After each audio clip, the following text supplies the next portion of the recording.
IT job కోసం చూస్తున్నారా? ఐటీలో కెరియర్ బిల్డ్ చూసుకోవాలనుకుంటున్నారా? అయితే సమాధానం కోడింగ్ ట్యూటర్. ఫీల్డ్లో స్టార్స్గా ఎదిగిన, ఫైనాన్షియల్గా కానీ, పొలిటికల్గా కానీ, సామాజికంగా కానీ ఒక స్థాయికి చేరిన ఎలాంటి వారికైనా ఒక్కసారి సినిమా పిచ్చి పడితే ఆ పిచ్చి ప్రేమ జీవితాంతం వదలదు. అలాంటి పిచ్చి ప్రేమ సినిమాపై పెంచుకొని ఈరోజు సమాజంలో తనకంటూ ఒక గుర్తింపు దక్కించుకున్నా సరే, సినిమా అవకాశాల కోసం, సినిమా ఛాన్సుల కోసం 10 ఏళ్లుగా తన వంతుగా 100% కష్టపడుతున్న వ్యక్తి ప్రశాంత్ కార్తి. ఈరోజు వారు మనతో ఉన్నారు. ఆయన గురించి పరిచయం చేయాలంటే మనకి ధృవ సినిమాలో రామ్ చరణ్ పక్కన పోలీస్ గ్యాంగ్లో ఒకరిగా చేశారు. అలాగే కొండా సినిమాలో ఆర్కే క్యారెక్టర్లో అద్భుతమైన నటన కనపరిచారు. అప్పట్లో ఆర్జీవి గారి నుంచి ప్రశంసలు కూడా అందుకున్నారు. సో ప్రశాంత్ కార్తి ఈరోజు మనతో ఉన్నారు. ఆయన అడిగి ఆయన సినీ కెరీర్ ఎలా సాగుతుందో ఒకసారి తెలుసుకుందాం. హాయ్ సార్, నమస్తే.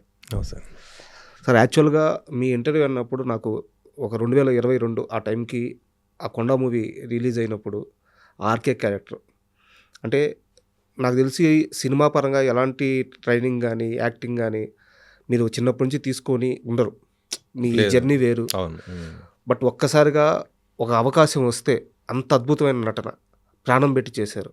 నాకు ఆ రోజు ఈ యాక్టర్ కొత్తగా కనిపిస్తున్నారు కానీ సినిమా మీద చాలా ప్రేమ ఉందని ఆ రోజు అర్థమైంది.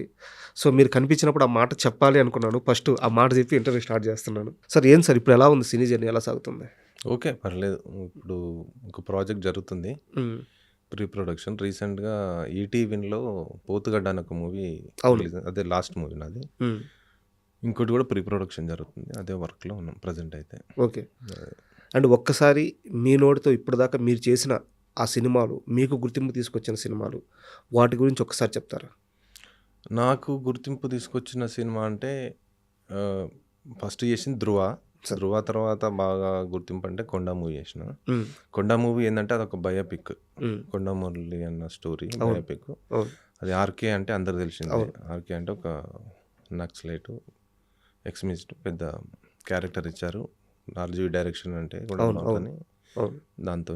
కాకపోతే మన ఆ మూవీ కొంచెం అంత హిట్ కాలేకపోయింది. అయినా కూడా బట్ ఇచ్చిన ఇంపాక్ట్ మాత్రం బాగానే, యాజ్ అ క్యారెక్టర్ ఆర్టిస్ట్గా మాత్రం నాకు గుర్తింపు అయితే వచ్చింది.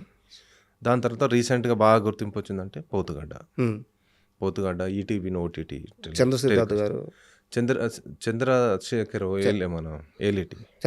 Eleti sir producer. దానికి వాళ్ళ సిస్టరు ప్రొడ్యూసర్.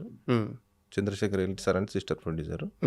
డైరెక్టర్ వచ్చేసి రక్షా వీరన్ అని ఇంతకుముందుకు రక్త చరిత్ర ఆర్జీవి గారితో చేసినాడు. రక్త చరిత్ర యాక్చువల్లీ అయిందే మూవీ, ఆర్జీవి డైరెక్షన్లో వీళ్ళు రిలీజ్ చేశారు. సార్, ఇక్కడ దాకా మీ సినీ ప్రయాణం కొన్ని రోజులు సాగుతుంది, కొన్ని రోజులు ఆగుతుంది. బట్ మీ వంతుగా అయితే 100% ప్రయత్నాలు పెడతా ఉన్నారు. ఈ మధ్యకాలంలో అంటే ఈ అవకాశాలు వచ్చి పోతూ ఉన్న ఈ మధ్యకాలంలో నటుడుగా గుర్తింపు దక్కించుకోవడానికి మీరు స్వతహాగా మీకోసం మీరు చేసుకున్న ప్రయత్నాలు ఏంటి? అంటే నా ప్రయత్నాలు నేను చేస్తున్నా. డైలీ డైరెక్టర్స్ని కలవడము, అన్ని ప్రయత్నాలు చేస్తున్నారు. ఏంటంటే మరి అది నా టైం బ్యాడ్ అది లేదు, లేదంటే నా క్యారెక్టర్ ఇస్తే ఏమన్నా ప్రాబ్లం అవుతుందా అనేది లేదు. డైరెక్టర్స్ కానీ ఎవరికైనా క్యారెక్టర్స్ వచ్చి పోతున్నాయి నాకైతే. అది రీసెంట్గా ప్యారడైజ్ మూవీ శ్రీకాంత్ ఓడేల్, దాంట్లో కూడా నాకు ఆడిషన్ అయిపోయింది, అన్నీ అయిపోయింది. కానీ వాళ్ళే మళ్ళీ సార్ మీకు ఇది చిన్నగా అయిపోతుంది క్యారెక్టర్ అని చెప్పి వాళ్ళు డ్రాప్ అయిపోయారు. నేను అంటే చిన్నది పెద్దదని ఏం లేదు, నేను ఒక ఆర్టిస్ట్గా నేను చేయడానికి రెడీ ఉన్నా, వాళ్ళు డ్రాప్ అయిపోయారు. అట్లా 2-3 అట్లా జరిగాయి. అలాగే కొంత డైరెక్టర్స్ రోజు పొద్దున్న లేసే కలిసి తిరుగుతాం, రెగ్యులర్ టచ్లో ఉంటాం. వాళ్ళకి ఏమైనా ప్రాబ్లమ్స్ వస్తే కూడా ప్రశాంత్గా గుర్తొస్తాడు. కానీ ఇక సినిమా పరంగా వచ్చే వరకు క్యారెక్టర్ ఇవ్వాలంటే కొంచెం వెనక ముందు అవుతుంది. అది. సో ఇక్కడ నాకు డౌట్. చెప్పండి. అంటే నేను పొలిటికల్ గురించి మాట్లాడట్లేదు, జస్ట్ మీ ప్రొఫైల్ చెప్పడానికి అవసరం కాబట్టి మాట్లాడుతున్నాను. కొండా మురళి గారికి తమ్ముడు మీరు, లెక్క లేదు. ఎందుకంటే ఆయన ఎక్కడుంటే అక్కడ ఉంటారు. సో ఇప్పుడు వరంగల్ వచ్చి ఎవరిని అడిగినా సరే మురళి గారి తమ్ముడు అంటే ప్రశాంత్ కార్తి అని చెప్పేస్తారు. సో అక్కడ పొలిటికల్గా మీరు చేసే వర్క్స్ కానీ, సార్ పక్క నుండి మీరు, మేడం పక్క నుండి మీరు ఆ ఇంట్లో మనుషులు ఎక్కడ ఉన్నాం కానీ మీ ప్రొఫైల్ ఆల్రెడీ ఒక పొలిటికల్ పర్సన్ లాగా మీ ప్రొఫైల్ బిల్డ్ అయిపోయింది. ఇప్పుడు సినిమాకు సంబంధించి ఇది మీ ఇష్టం, మీ ఫ్యాషన్. సో మీరు తిరుగుతున్నప్పుడు ఆ ఇమేజ్ కొండా మురళికి సంబంధించిన తమ్ముడు కానీ లేకుంటే పొలిటికల్ ఇమేజ్ కానీ ఇవేవి మీకు అడ్డంకి అవుతున్నాయి అనుకోవట్లేదా మీరు? అంటే అవుతుండొచ్చు, కొన్ని విషయాలలో అవుతుండొచ్చు. కొన్ని అవ్వకపోతుండొచ్చు కూడా. ఎందుకంటే ఒక్కొక్క రిక్వైర్మెంట్ బట్టి ఒకలాగా ఉంటుంది. ఉమ్, ఇప్పుడు కొండ సురేఖ అక్క, కొండ మురళి అన్న అంటే ఒక ఒక పెద్ద బ్రాండ్, వాళ్ళ ఒక ప్రజెంట్ మినిస్టర్. అట్లని కూడా వేరే వాళ్ళ డైరెక్టర్స్ కూడా ఎందుకు ఈయనకి ఇంత చిన్న క్యారెక్టర్ ఇద్దాం అనే ఆలోచనలో కూడా ఉంటారు. కరెక్ట్ లేదా కొందరు భయంతో కూడా ఇవ్వరు. అది ఓపెన్ మాట్లాడుతున్నా. అది కూడా కొంచెం మైనస్ అవుతుండొచ్చు, ప్లస్ కూడా అవుతుండొచ్చు. అది సో అంటే ఆ ఇమేజ్ని చిడిపేసుకోవడానికి లేదు, నేను సినిమాల పరంగా మాత్రం చాలా ప్యూర్ సోల్తో ఉన్నాను, ఇది నా ఫ్యాషన్, ఆ ఇమేజ్ని చెరిపేసుకోవడానికి మీరు చేసిన ప్రయత్నాలు ఏంటి? ఆ ఇమేజ్ని అంటే నేనేం చెడిపేసుకోవాలని ఏం అంటే లేదు. నేను అడిగేది ఓన్లీ ఇండస్ట్రీ పరంగా, ఉమ్, ఇండస్ట్రీ పీపుల్కి రిజిస్టర్ అయ్యేటట్టు ఉమ్, ప్రశాంత్ కార్తి అనే వ్యక్తి పొలిటికల్గా ఉండేది, అది తన ఇష్టం కాదు, తన వృత్తి, అది అవును తను ఎంచుకున్న మార్గం. అవును బట్ సినిమా అనేది ఫ్యాషన్, అవును. ఈ రెండు వేరు వేరు నా లైఫ్లో అని మీరు మేకర్స్కి రిజిస్టర్ అయ్యేలా చేయడానికి ఎలాంటి ప్రయత్నాలు చేస్తారు? ఈ చాలా పదేళ్లలో? చేసిన. డైరెక్టర్ గారు ఏం చెప్తే అది చేసిన. అంటే యాజ్ ఏ ఒక సినిమా చేసే ముందు ఒక మన రిహార్సల్స్ ఉంటాయి. అవును. ప్రతి ఒక్కరు ఒక ఆర్టిస్ట్గా నేను ఏం చేయాలో అన్నీ చేసిన. రిహార్సల్స్కి వెళ్ళడం, వాళ్ళు పిలిచిన టైంకి రావడం, ఉమ్, అంటే నా యాటిట్యూడ్ చూపించకుండా నేను ఒక ఆర్టిస్ట్ లెక్కనే నేను ఉండి, ఉమ్, నేను ఏదైతే సినిమాలు చేసినో అది ఒక ఆర్టిస్ట్గానే ఉండి అన్నీ ఫుల్ఫిల్ చేసిన. నేను ఏ రోజు కూడా ఎవరికి నేను అంటే యాటిట్యూడ్ చూపించడం కానీ, ఒక టైం సెన్స్ పార్టీ అయిపోవడం కానీ అలాంటివి ఏది చేయలేదు. నార్మల్ పర్సన్గానే నేను, ఈవెన్ ఇప్పుడు కూడా నార్మల్ పర్సనే, నేను ఏం చేయాలో అది చేసిన. దానికి నాకు తెలిసి అయితే పొలిటికల్ అనేది సంబంధం లేదు సినిమా ఫీల్డ్కి అని నేను అనుకుంటున్నాను. ఎప్పుడైనా అవకాశాల కోసం సినిమా ఆఫీసులకు వెళ్ళి వాళ్ళని కలవడం ఇలాంటివి చేశారు? చేశాను. ఎవరిని చాలాసార్లు కలిసారు? చేసిన. అందరినీ చాలా అంటే డైరెక్టర్స్ తెలిసిన వాళ్ళు ఉన్నారు. అందరు తెలిసిన ఆఫీసులు అందరికి వెళ్ళినా కలిసిన ఉమ్, అడుగుతాం కదా, ఏమన్నా చూడండి అన్న, ఏమన్నా క్యారెక్టర్ ఉంటే చేద్దాము అంటే చేద్దాం, ఇచ్చేద్దాం, అయిపోతుంది క్యారెక్టర్ నీకే అంటారు. లాస్ట్ మూమెంట్లో వాళ్ళ అంటే కమర్షియల్ ఆస్పెక్ట్స్ ఆలోచిస్తే వాళ్ళు బిజినెస్ పరంగా ఏమన్నా అంటే కొంచెం గుర్తింపు లేదు కదా మనకి ఇండస్ట్రీలో, అట్లా ఏమన్నా ఆలోచించి ఏమన్నా కూడా డ్రాప్ అయ్యి ఉండొచ్చు కూడా అని నేను అనుకుంటాను. బలగం సినిమాలో ఏ రోల్ మీకు వచ్చి మిస్ అయింది? బల్గం సినిమాలో మంచి పెద్ద క్యారెక్టరే. ఆ, ఆ, వేణు డైరెక్టర్ ఫోన్ చేసిండు. నేను అప్పుడు వైజాగ్లో ఉన్నా. వైజాగ్లో సందీప్ పోలిశెట్టి అని, సందీప్ అని డైరెక్టరు, అను మూవీ డైరెక్టరు. ఉమ్, పాపం ఆయన చాలా కష్టంగా మూవీ చేస్తున్నాడు. ఆయన ప్రాపర్టీ సొంతంగా అమ్ముకొని ఒక ప్రాజెక్ట్ చేస్తున్నాడు. ఉమ్, అందరు కాంబినేషన్ సీన్స్ ఉన్నాయి వైజాగ్లో. ఎవరు, ఆమని మేడం, దేవి ప్రసాద్ గారు, ఆ, భీమిని శ్రీనివాస్ గారు, వీళ్ళందరితో కాంబినేషన్ సీన్స్ జరుగుతున్నాయి. కానీ అందరినీ అందరు కాంబినేషన్, అందరు డేట్స్ చూసుకొని చేయాలి కదా. వేణు ఫోన్ చేసిండు, అన్న ఎక్కడున్నావు అంటే నేను వైజాగ్లో ఉన్నాను. ఎందుకేం అన్న, నీకు అర్జెంటుగా ఒక క్యారెక్టర్ ఇప్పుడు ఎట్లున్నావు అట్లా ఫోటో పంపియన్నా, ఉమ్, ఏ లుక్లో ఉన్నావు ఆ లుక్లో పంపియన్నా అంటే ఇమ్మీడియట్.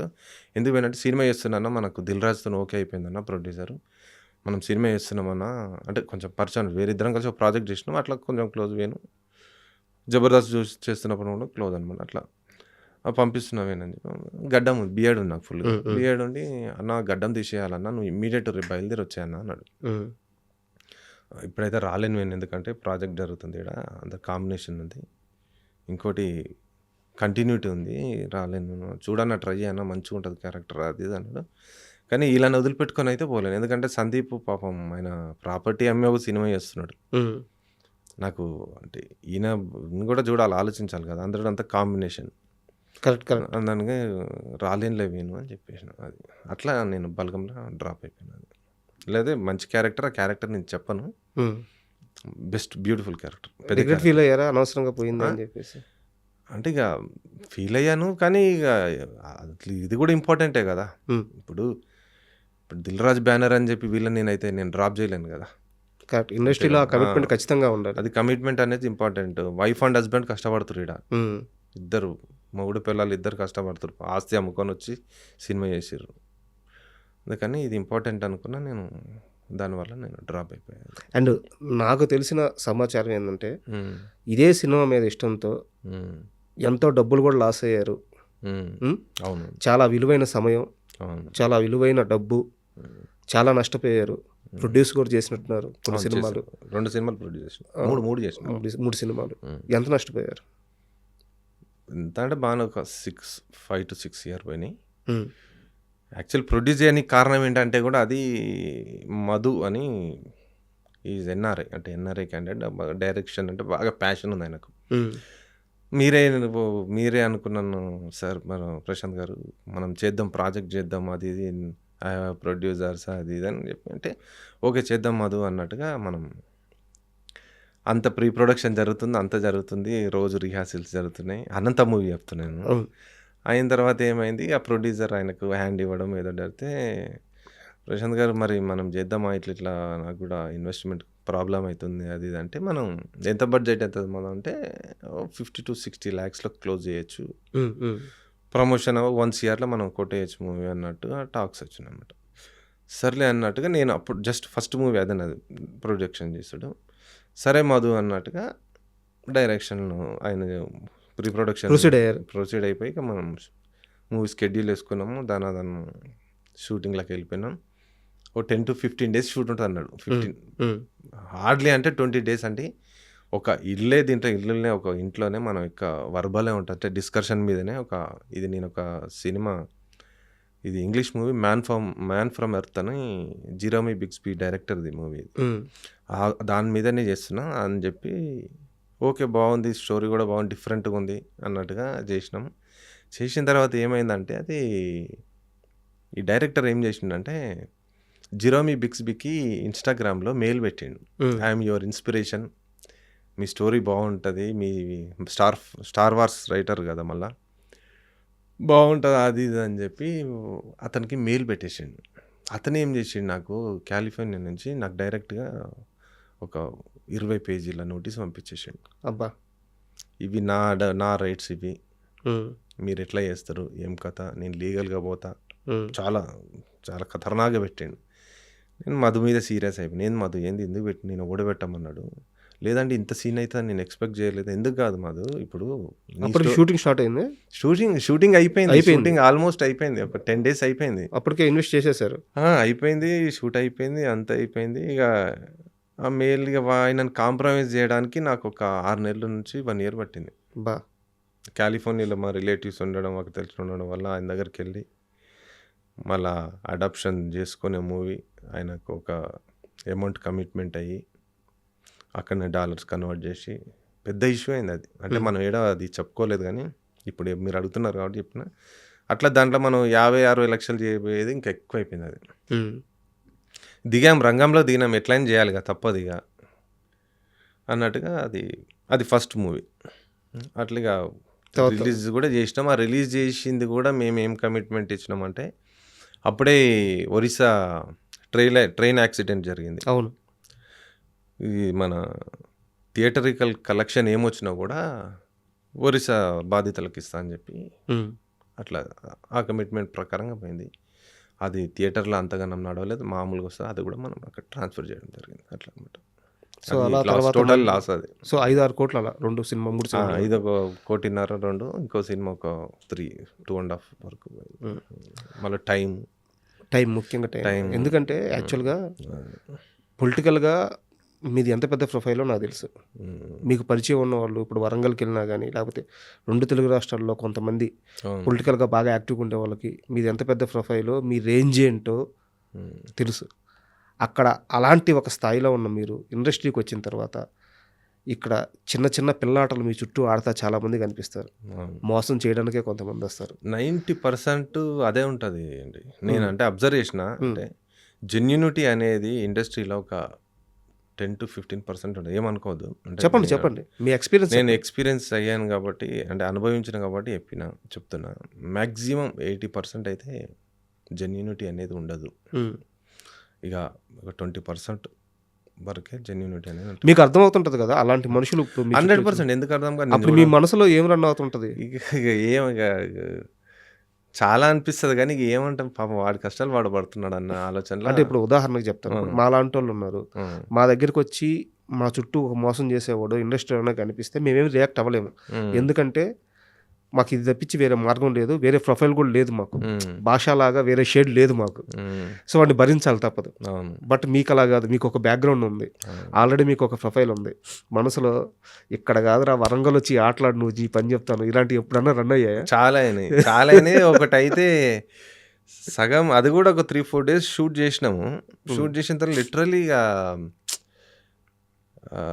నన్ను చేంజ్ చేసేసిండు నాతోని ప్రమోట్ చేసుకున్నాడు.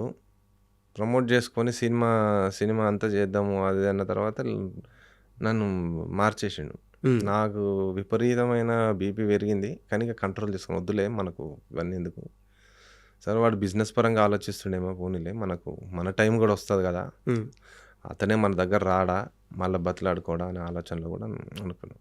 అంటే తొందర రియాక్ట్ అవ్వడం ఎందుకు అనిపించింది నాకు కూడా. కరెక్ట్.